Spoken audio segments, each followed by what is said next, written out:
Reels ବାଲି ବୋହୂ ଓଡ଼ିଆ କାହାଣୀ। ପ୍ରଜ୍ଞାକୁ reels ବନେଇବା ବହୁତ ପସନ୍ଦ।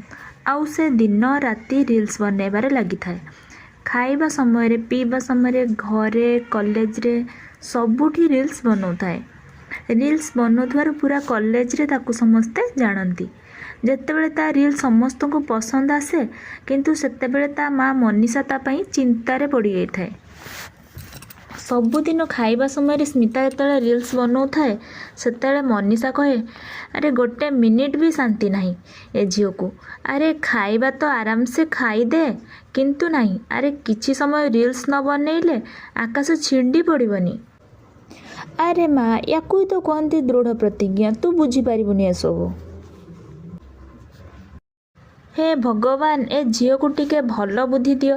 ଯେତେବେଳେ ଦେଖ ତେଢ଼ା ବଙ୍କା ମୁହଁ କରି ରିଲ୍ସ ବନେଇଲା।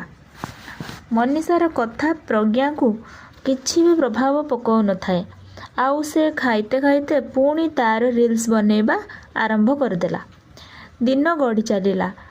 ପ୍ରଜ୍ଞାର କଲେଜ ସରି ଆସିଲା।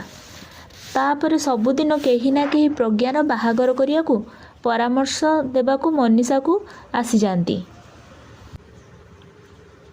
ସମସ୍ତେ